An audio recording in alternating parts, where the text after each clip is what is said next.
Last episode में हमने देखा था कि सभी लोग एंड किंग को देख के काफी ज्यादा डर जाते हैं। आगे हम देखते हैं कि उस एंड किंग की स्मेल से चाइन नीचे गिर जाती है। उस एंड किंग को देख के चाइन मन में कहती है, मुझे यकीन नहीं हो रहा इसकी एनर्जी कितनी ज्यादा खतरनाक है।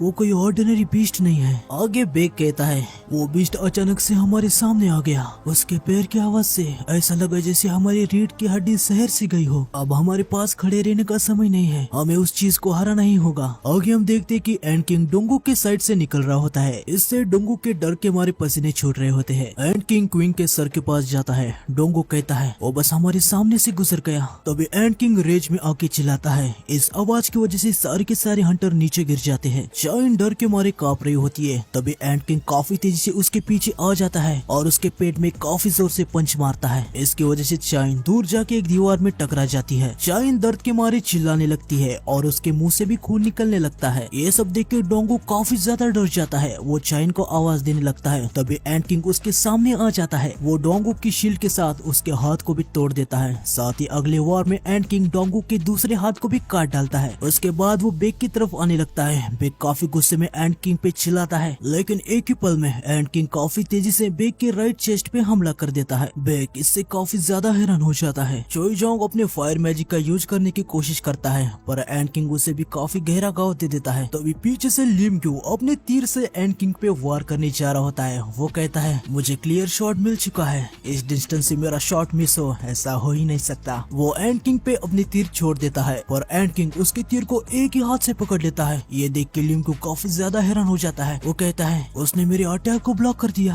आगे हम देखते हैं कि एंड किंग लिम क्यू के तीर को डिस्ट्रॉय भी कर देता है और काफी तेजी से लिम क्यू को एक पंच कर देता है, जिससे लिम क्यू काफी दूर गिरने लगता है। एंड किंग फिर से लिम क्यू पे अटैक करने जा रहा था, लेकिन बीच में डोंगो आके एंड किंग को पंच कर देता है, जिससे एंड किंग थोड़ा सा पीछे हो जाता है। डोंगो हंसते हुए कहता है, मेरे हाथ तो कट गए थे, पर हमारी साइड बिंगू है। आगे हम देखते हैं कि बिंगू ने अपनी प्रेजेंस को छुपाया है। वो कहता है, डिस्गाइज ये एक सेल्फ डिफेंस की स्किल है, ये कैमोफ्लॉग की तरह ही है। ये स्किल भी तुम्हारी ट्रेस और प्रेजेंस को छुपा देती है, लेकिन इसका एक डिसएडवांटेज भी है। इसे यूज करने से तुम एक जगह से हिल नहीं सकते, लेकिन फिर भी हिलर होने के नाते ये स्किल काफी काम की है। भले ही वो बीस्ट मुझसे छुटकारा पाना चाहता हो, लेकिन वो मुझे ढूंढ नहीं पाएगा, और जब तक मेरी टीम के पास मेरी हिल्स है तब तक उन्हें हराना बिल्कुल भी आसान नहीं होगा। आगे हम देखते हैं कि एंड किंग डोंगू के पैर को पकड़ के उसे घुमा घुमा के पटक देता है, जिसकी वजह से डोंगू को काफी ज्यादा घाव लग जाते हैं। बिंगो अपनी हीलिंग पावर से उसे हील करना शुरू कर देता है, लेकिन तभी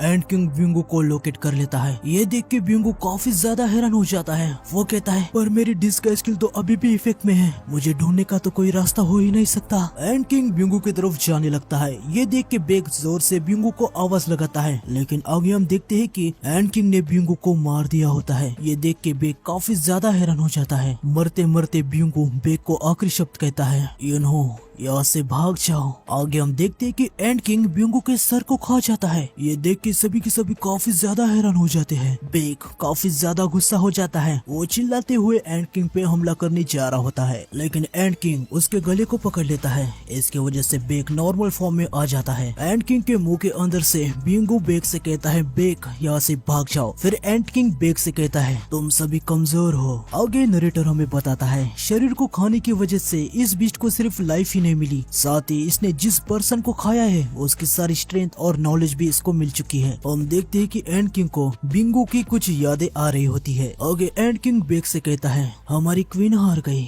तुम्हारी साइड के सारे सोल्जर को हराना काफी नहीं होगा। तुम्हारा किंग कौन है? बेक डर के मारे कहता है, कौन सा किंग? आखिर तुम किसके बारे में बात कर रहे हो? तभी एंड किंग को बाहर से काफी स्ट्रॉन्ग प्रेजेंस महसूस होती है। वो तुरंत वहाँ से उड़ के बाहर निकल जाता है। बेक कहता है, बाहर? क्या वो गोतो रुचि की तरफ जा रहा है? फिर बेक मन में कहता है, हम यहाँ ऐसे ही बैठे नहीं रह सकते, उसके आने से पहले हमें यहाँ से निकलना होगा। लेकिन आगे वो देखता है कि एंड्स यहाँ पे आ चुकी होती है। आगे हमें गोतो, होशिनो और मारी को दिखाते हैं। मारी कहती है, कुछ तो गड़बड़ है, पहले हमने टीम चार्ली के साथ कांटेक्ट खोया और अभी टीम डेल्टा के बारे में कुछ पता नहीं चल रहा। गोतो कहता है, शायद सिग्नल के साथ कुछ गड़बड़ हो गई होगी, हमें रेंज में रहना चाहिए था। आगे वो टीम ब्राउ को रिस्पॉन्ड करने को कहता है। इजावा वहाँ से रिस्पॉन्ड करता है और वो कहता है, टीम ब्राउ वो यहाँ पे ठीक है और जिंदा है? गोतो उससे पूछता है क्या तुम्हारा भी टीम चार्ली और डेल्टा से कांटेक्ट लॉस्ट हो गया है? इजावा कहता है हमारी अल्फा टीम से थोड़ी सी बात हो पाई थी, क्या आप चाहते हैं कि हम टीम को देखें? गोतो कहता है हम उन्हें पहले ही ढूंढने निकल चुके हैं, तुम जो भी कर रहे हो उसे फिनिश करके मिलने वाले पॉइंट पे हमारा वेट करो। आगे गोतो को मात्सुमोटो का कॉल आता है। मात्सुमोटो जापानीज हंटर एसोसिएशन का चेयरमैन है। गोतो को पहले लगा है कि इजाओ ने उसे फिर से कॉल किया है। वो कहता है क्या तुम कुछ रिपोर्ट करना भूल गए क्या? मात्सुमोटो गोतो से कहता है गोतो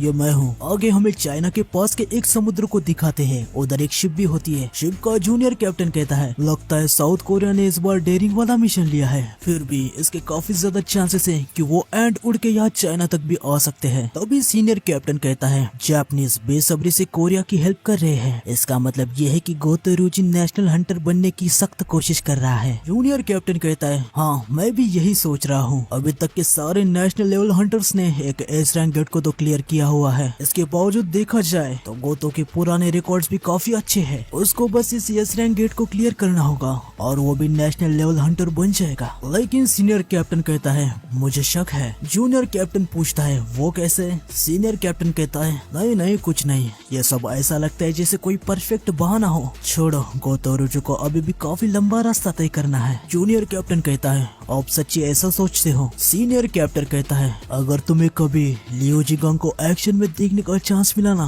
तब तुम्हें पता चल जाएगा कि मैं क्या कहना चाहता हूँ। एक सिंगल इनकाउंटर भी तुम्हें लियो जिगांग का फैन बना देगा। किसी भी स्थिति में मुझे ऐसा लगता है कि ये रेड दोनों देश में से किसी एक देश के लिए विनाश लाएगा। आगे हम गोतो को देखते हैं, उसके सामने उसके साथियों का कंकाल पड़ा हुआ था। इसे देख के वो काफी ज्यादा हैरान हो जाता है। तभी मात्सुमोटो गोतो को रिस्पॉन्ड करने के लिए कह रहा होता है। गोतो पहले से ही काफी ज्यादा सदमे में था। मात्सुमोटो गोतो से पूछता है कुछ हुआ है क्या? गोतो उसे बताता है हमारे कुछ हंटर यहाँ मुझे मरे हुए मिले हैं। ये सुन के मात्सुमोटो कहता है ऐसा लगता है जैसे हमें अनावश्यक नुकसान को उठाना पड़ रहा है। हमने म्यूटेंट एंट के साथ फाइट करने के लिए इसलिए सोचा था ताकि ऐसी सिचुएशन ना आ पाए। गोतो कहता है हाँ लेकिन चिंता करने की कोई भी जरूरत नहीं है सर, ये सब हुआ है इसका मतलब ये है कि ये हंटर कमजोर थे। मात्सुमोटो कहता है तुम हमेशा की तरह कठोर हो, वैसे तुम जब तक हमारे साथ हो तो कुछ को खो देने से कोई भी फर्क नहीं पड़ता। क्या साउथ कोरिया के हंटर्स अभी भी क्वीन से लड़ रहे हैं? गोतो कहता है यस सर, थोड़ी देर पहले जैमिंग सिग्नल में कुछ तो दिक्कत आ गई थी, उसके वजह से सारी एंट क्वीन के टनल के पास जाने लगी। मुझे ऐसा लगता है कि वहाँ पे कुछ न कुछ तो दिक्कतें चल रही है, पर शायद चीजें अभी भी कंट्रोल में है। मात्सुमोटो गोतो से पूछता है तुम्हें क्या लगता है साउथ कोरिया के वहाँ से जिंदा लौटने के कितने चांसेस है? गोतो पहले जिनू को याद करता है, लेकिन जिनू अभी यहाँ पे नहीं है, तो वो कहता है मेरे साउथ कोरिया के हंटर के एक्सपीरियंस को देखा जाए अभी जो उनकी रेड की टीम है उनके बचने के चांसेस 0 है। ये सुन के मात्सुमोटो कहता है ये अच्छी बात है। आगे मात्सुमोटो फ्यूचर की कहानी बनाने लगता है। वो कहता है जापानीज हंटर ने जेजू आइलैंड की रेड को सक्सेस करने के लिए अपना बेस्ट ट्राई किया, पर जब सारे कोरियन हंटर्स हार गए तो हमें भी पीछे हटना पड़ा। गोतो का नेशनल लेवल हंटर बनने का प्रयास नाकाम रहा। ये सब हम प्रेस को बताने वाले हैं। साथ ही हमने साउथ कोरिया की एस रैंक हंटर का विनाश, ये अल्टीमेट गोल को भी हासिल कर लिया है, तो अब वहाँ रुकने की कोई भी जरूरत नहीं है, वहाँ से तुरंत निकल जाओ। गोतो कहता है बस समझ गया। आगे वो इशिदा और मिनोरू से कहता है अब हम यहाँ से जाने वाले हैं। मिनोरू कहता है ठीक है। आगे गोतो कहता है हम बॉडीज के लिए वापस आ जाएंगे, लेकिन तभी गोतो के पीछे से एंड किंग आ जाता है और सीधा गोतो और इशिदा पे हमला कर देता है। गोतो तो बच जाता है, लेकिन इशिदा का सर कट हो जाता है। ये देख के मिनोरू काफी ज्यादा शॉक हो जाता है। गोतो मन में कहता है ये कोई नॉर्मल एंट नहीं है। वो मिनोरू से कहता है मैं इसे देख लेता हूँ। मिनोरू तुम जल्द से टीम ब्राउ के पास चली जाओ। मिनोरू रुकने की कोशिश तो करता है, पर गोतो उसे कहता है ये काफी ज्यादा स्ट्रॉन्ग बीस्ट है, अगर तुम यहाँ पे रुकोगे तो बस बीच में ही आओगे। इस बीस्ट की प्रेजेंस ये काफी ज्यादा डरावनी है। आगे एंड किंग गोतो से कहता है क्या तुम किंग हो? ये सुन के गोतो हंसने लगता है। वो मन में कहता है एक एंट जो ह्यूमन से बात कर सकता है। फिर वो एंड किंग से कहता है क्या तुमने पूछा मैं किंग हूँ? हाँ मैं ही किंग हूँ। एंड किंग हंसने लगता है। वो अपनी रेज को बढ़ाता है, उसकी रेज काफी ज्यादा ही होती है। ये देख के गोतो काफी ज्यादा हैरान हो जाता है। वो मन में कहता है आखिर उसके पास इतनी मैजिकल पावर कैसी है? ये फीलिंग मुझे पहले भी हुई थी। हम देखते हैं कि गोतो को जिनू की याद आती है। एंड किंग गोतो पे हमला कर देता है।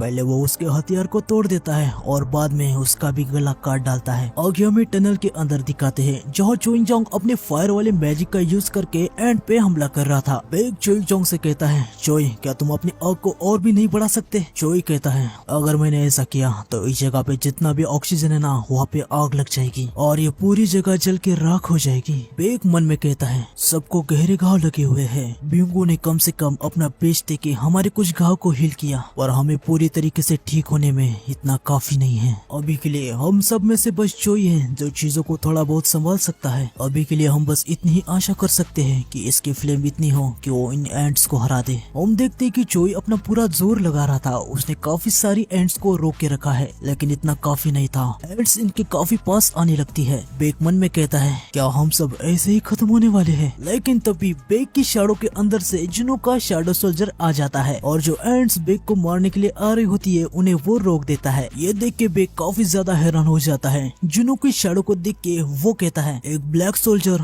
आखिर वो चीज क्या है? आगे हमें जिनो को दिखाया जाता है, वो कहता है एक्सचेंज। फिर हमें टनल के अंदर के कैमरामैन को दिखाते हैं जिसपे दो एंट्स हमला करने आ रही होती है। कैमरामैन अपनी सारी आशा खो देता है, वो अपनी आंखें बंद कर लेता है। उसे पता था कि अब वो नहीं बच पाएगा, लेकिन तभी इग्रिस अपनी स्वॉर्ड से दोनों एंट को एक साथ स्टैप कर देता है और कैमरामैन को बचा लेता है। कैमरामैन हैरानी से अपनी आंखें खोलता है और वो देखते है कि उसके सामने जो एंट थी उसको किसी ने मार दिया है। आगे हमें KMS न्यूज के हेडक्वार्टर को दिखाते हैं जहाँ यहाँ के स्टाफ ने कैमरामैन की फुटेज से सब कुछ देख लिया होता है कि कैसे साउथ कोरिया के हंटर्स हार गए, इसलिए अभी के लिए यहाँ के मैनेजर ने लाइव न्यूज को बंद कर दिया होता है। मैनेजर कहता है, हमारे यस रैंक के हंटर वहाँ पे हार चुके हैं, वो भी बस एक एंड से, ये पॉसिबल भी कैसे हो सकता है? तभी वहाँ पे एक स्टाफ आता है, वो मैनेजर से कहता है, सर फोन लाइन बंद हो चुकी है क्योंकि हमारे व्यूअर्स हमें बहुत ही ज्यादा कॉल कर रहे हैं। मैनेजर कहता है, तो क्या वो लोग ये एक्सपेक्ट कर रहे हैं कि हम लाइव टीम में ये दिखाएं कैसे हमारे हंटर को टुकड़ों में चीर डाला है? अब सब खत्म हो गया,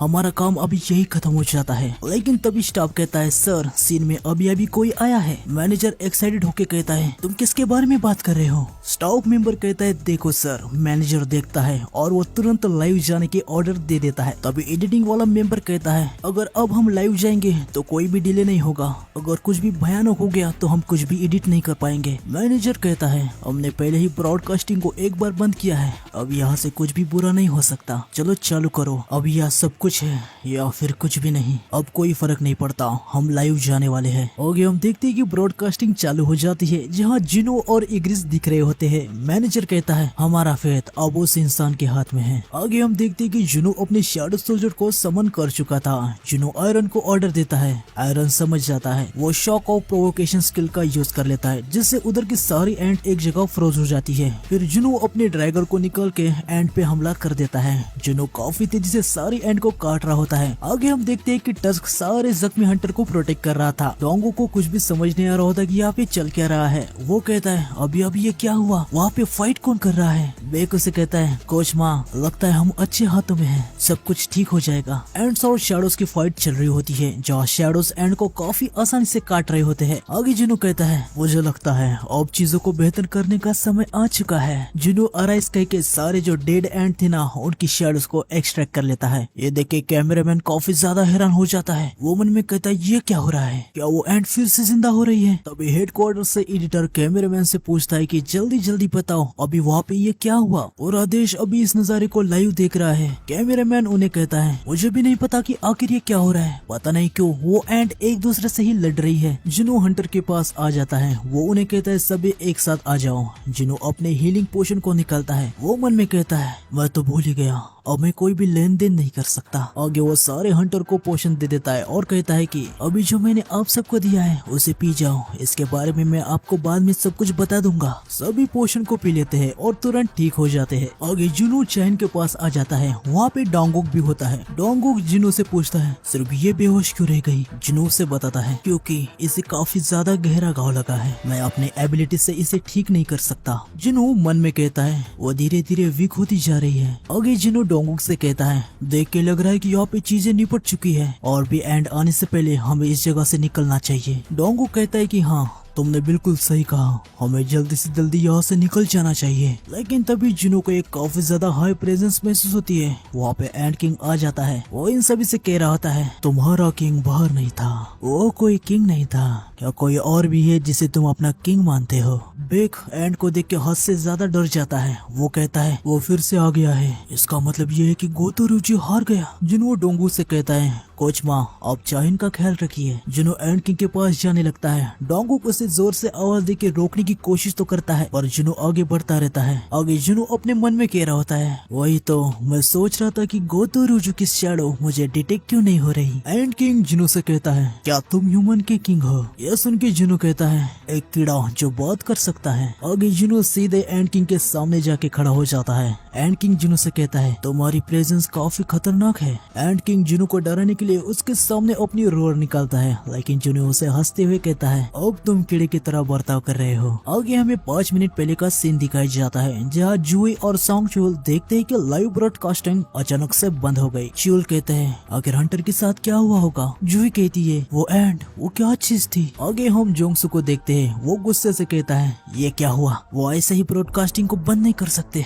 आगे न्यूज में बताया जाता है कि ब्यूंगू मारा गया है। ये देख के हंटर्स काफी ज्यादा शॉक हो जाते हैं। आगे न्यूज वाले पब्लिक को ये भी बता देते हैं कि हंटर्स अभी भी टनल के अंदर है और ये कहना मुश्किल है कि वो वहाँ से सेफली बाहर आ पाएंगे। तभी न्यूज वालों को ये इन्फॉर्म किया जाता है कि अभी अभी कोई हंटर बैटल के सीन में दिखाई दिया गया है और न्यूज वाले रेड की कवरेज को जल्द ही लाइव करने वाले हैं। न्यूज जैसे ही लाइव हो जाती है, सारे हंटर वहाँ पे जिनो को देख के काफी ज्यादा हैरान हो जाते हैं। आगे हमें मात्सुमोटो को दिखाया जाता है, जहाँ सुगीमोटो उसे गोतो और एंड के बीच की सारी बातें बता देता है। ये सब सुन के मात्सुमोटो मन में कहता है, एक एंड जो ह्यूमन की भाषा बोल सकता है और ऊपर से उसने गोतो को भी मार दिया। मात्सुमोटो सुगीमोटो से पूछता है कि वो मास्टर कहाँ पे है। सुगीमोटो उसे बताता है कि सर वो क्वीन के चैम्बर में वापस चला गया है। ये सुन के मात्सुमोटो काफी ज्यादा गुस्सा हो जाता है। वो सुगीमोटो से कहता है, क्या तुम ये कहना चाहते हो कि साउथ कोरिया की टीम अभी भी जिंदा है? सुगीमोटो कहता है, हाँ सर, देखने से तो ऐसा ही लग रहा है। साथ ही हमें और भी ज्यादा माना सिग्नल मिल रहे हैं जो कि किसी और के हैं। मात्सुमोटो अपने स्टाफ से कहता है, टीवी को चालू करो, मुझे साउथ कोरिया की प्रेस की लाइव कवरेज को ही देखना होगा। स्टाफ टीवी को ऑन कर देता है। आगे हम जिनो को देखते हैं, जो कि अपनी मॉम से कहती है कि मॉम आप ये क्या कर रही हो? जिनो की मॉम से कहती है, मुझे माफ कर देना, क्या मैंने तुम्हें परेशान तो नहीं किया ना? देखो ना, ये टीवी अचानक से चलना बंद हो गया। वैसे जिनो कहाँ पर है? वो कहीं जाने के लिए काफी जल्दी में निकला था। उसने मुझसे कहा था कि वो ज्यादा देर नहीं लगाएगा। तभी टीवी चालू हो जाती है और वहाँ पे वही टनल के अंदर की न्यूज चल रही होती है। जिनो की माँ उसे देख लेती है। जिनो अपने माँ से कुछ बात करने जा रही होती है, लेकिन उसकी माँ दरवाजे को बंद कर देती है। जिनो को कुछ भी समझ नहीं आता। फिर जिनो अपने मोबाइल में न्यूज देखती है और वो काफी ज्यादा हैरान हो जाती है। आगे हमें मिस्टर गो को दिखाया जाता है। वो भी न्यूज देख रहे होते हैं। जिनो को देख के वो काफी ज्यादा हैरान हो जाते हैं। साथ ही वो काफी ज्यादा खुश भी होते हैं। हैरानी और खुशी के कारण वो अपने कुर्सी को ही तोड़ देते हैं। उनका एक मेंबर उनको वहाँ पे शांत होने को कहता है। आगे हमें जिनो और एंड किंग को दिखाते हैं। एंड किंग जिनो को एक पंच मारता है। जिनो उसे डॉज भी नहीं करता। वो एंड किंग के पंच को अपने ऊपर लैंड होने देता है। आगे हम देखते हैं कि एंड किंग के इस पंच की वजह से काफी बड़ा धमाका हो जाता है। इसे देख के चोई कहता है, एक मीच को अपने इनमी के इतने पास नहीं होना चाहिए। बेग भी कहता है, लगता है उसने एंड को कुछ ज्यादा ही कमजोर समझ लिया। इसकी वजह से उसके चेहरे पे एंड का हिट लग गया। आगे एंड किंग जिनो से कहता है, तुम कमजोर हो, तुम किंग नहीं हो सकते। ऐसा वो कह रहा होता है, पर एंड किंग देखता है कि जिनो को तो कुछ भी नहीं हुआ। साथ ही बेक और चोई भी यह नजारा देखी काफी ज्यादा हैरान हो जाते हैं। आगे जिनो एंड पे कॉम्रेड टच का यूज करके उसको जमीन पे पटक देता है और फिर वो भी एंड के चेहरे पे काफी तगड़ा पंच मारता है, जिससे एंड किंग काफी ज्यादा दूर जाके गिरता है। जिनो के पंच का धमाका एंड किंग के पंच से काफी ज्यादा होता है। ये देख के सारे हंटर काफी ज्यादा शॉक हो जाते हैं। आगे डोंगुक बेक और चोई से पूछता है, कोच बेक, कोच चोई, क्या आपको पक्का यकीन है कि संग जुनू एक मेज टाइप का हंटर है? बेक कहता है, मुझे पता था कि वो काफी पावरफुल है, लेकिन मैंने ये कभी नहीं सोचा था कि वो इतना स्ट्रॉन्ग होगा। आगे हम देखते कि एंड किंग चिल्लाते हुए जिनू पे अटैक करने के लिए आ रहा होता है। जिनू मन में कहता है, इस एंड की बॉडी काफी ज्यादा मजबूत लग रही है, शायद ये इसके बाहर के स्केलेटन की वजह से है। आगे हम देखते हैं कि एंड किंग जिनू पे अपना अटैक लैंड कर देता है और जिनू अपने एक ही हाथ से उसके अटैक को काउंटर करता है और फिर से एंड किंग को पंच मारता है और इस बार एंड किंग जुनू के पंच को डॉज कर देता है। आगे हम देखते हैं कि दोनों ने एक दूसरे के सर पे पंच किया है, लेकिन जुनू का पंच काफी ज्यादा ही स्ट्रॉन्ग होता है। हम देखते हैं कि एंड किंग के सर पर क्रैक आ जाता है। कैमरामैन ये देख के कहता है, क्या बात है, ये कितना अविश्वसनीय है। एक ए रैंक के रूप में अभी मैं मुश्किल से सीधा खड़ा हो पा रहा हूँ। मुझे ऐसा लग रहा है कि इनकी माना की वेव से कभी भी मैं बेहोश हो सकता हूँ। आगे हम देखते हैं कि जुनू के पंच के कारण एंड किंग के सर पर काफी तगड़ा क्रैक आया था। एंड किंग मन में कहता है, क्या मैं स्ट्रेंथ की बैटल हार रहा हूँ? आखिर ये बंदा है कौन? आगे हम देखते हैं कि जुनू और एंड किंग एक दूसरे को पंच करते हैं, जिससे वो दोनों ही थोड़ा थोड़ा पीछे हो जाते हैं। लेकिन एंड किंग मन में कहता है, उसने मेरे बाहर के स्केलेटन को तोड़ दिया, ये नामुमकिन है। तभी जुनू काफी तेजी से एंड किंग के सामने आ जाता है और उसे काफी जोरदार पंच मारता है। लेकिन तभी एंड किंग अपने जहरीले डंक को निकालता है और वो जुनू के गाल पे हल्का सा एक कट लगा देता है। जुनू तुरंत पीछे की ओर जंप लगाता है। जुनू मन में कहता है, क्या ये जहर है? हम देखते हैं कि जहर धीरे धीरे जुनू के शरीर में फैलना शुरू हो जाता है। आगे नरेटर हमें बताता है, कॉन्सलैंड को खाने के बाद एंड किंग को पैरालिसिस जहर को यूज करने की पावर मिल गई थी। ये जहर नेचर से ही निर्माण हुआ है और ये काफी ज्यादा घातक है। ये जहर एंड किंग के माना के साथ मिलकर और भी ज्यादा घातक बन गया है। आगे एंड किंग जुनू से कहता है, ह्यूमन, तुमने अपना बेस्ट ट्राई किया,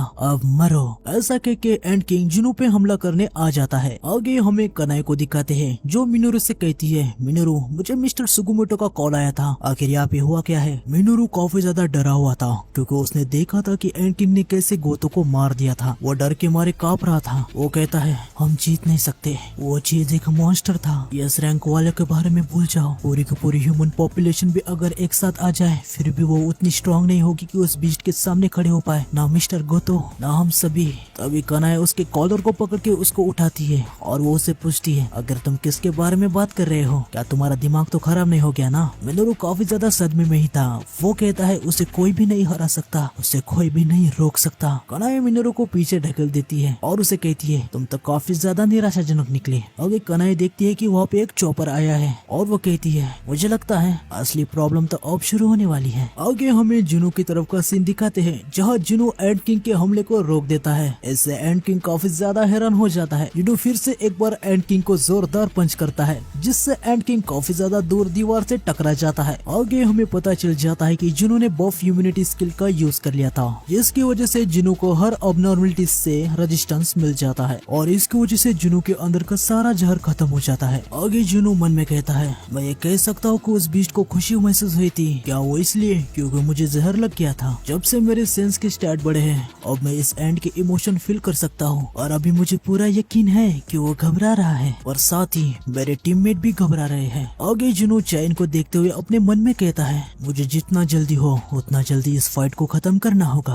आगे जुनू काफी तेजी से एक जंप लगाता है और एंड किंग पे हमला कर देता है, पर एंड किंग वहाँ से अचानक से गायब हो जाता है। ये देख के बेक और चोई काफी ज्यादा हैरान हो जाते हैं। बेक कहता है, वो कहाँ चला गया? चोई कहता है, वो तो गायब ही हो गया। आगे हम देखते हैं कि एंड किंग हवा में उड़ने लगता है। वो मन में कहता है, वो जहर से रेजिस्टेंस है, उसको ओवर पावर करने की कोशिश करना समय की बर्बादी है। अगर स्ट्रेंथ उसकी सबसे स्ट्रांग पावर है तो उसके साथ आमने सामने की लड़ाई करना भी बेकार है। मेरी असली ताकत मेरी स्पीड है। अब मैं अपने बॉडी को सिकोड़ने जा रहा हूँ और मेरी जितनी भी एनर्जी है उसे मैं अपनी स्पीड बढ़ाने में फोकस करूंगा। अब खेलने का समय बंद। आगे हम देखते हैं कि जुनू भी अपने ड्रैगर्स को निकालता है। एंड किंग अपनी पूरी स्पीड का यूज करके जुनू पे अटैक करने के लिए आ जाता है और जुनू उसके अटैक को डॉज कर देता है। ये देख के एंड किंग की हालत खराब हो जाती है। वो कहता है, उसने मेरे अटैक को डॉज कर दिया। तभी जुनू अपने डैगर से एंड किंग पे हमला कर देता है। एंड किंग जैसे तैसे अपने हाथों से जुनू के अटैक को रोक देता है और जुनू को थोड़ा सा पीछे ढकेल देता है, लेकिन जुनू तुरंत काफी तेजी से एंड किंग की तरफ हमला करने के लिए आ जाता है। एंड किंग भी अपने पूरे स्पीड का यूज करके जुनू की तरफ अटैक करने के लिए आ जाता है। हम देखते हैं कि ये दोनों काफी तेजी से इधर उधर जा रहे होते हैं। एंड किंग मन में कहता है, वो मेरे साथ कीप अप ही नहीं कर रहा, वो मुझसे भी ज्यादा तेजी से मूव कर रहा है। अगर ये पॉसिबल भी कैसे हो सकता है? आगे जुनू मन में कहता है, ये एंड डीमन किंग जितना ही स्ट्रॉन्ग है, शायद उससे भी ज्यादा, लेकिन डीमन किंग को हराने के बाद मेरा लेवल अप हो चुका है, साथ ही मेरे पास अब काफी पावरफुल हथियार भी है, मैं इस बैटल को खत्म कर सकता हूँ। आगे हम देखते हैं कि जुनू एंड किंग के बाहर के स्केलेटन पे अपने डैगर से काफी जोरदार वार कर देता है, जिसके वजह से एंड किंग का बाहर का स्केलेटन टूट जाता है। जुनू मन में कहता है,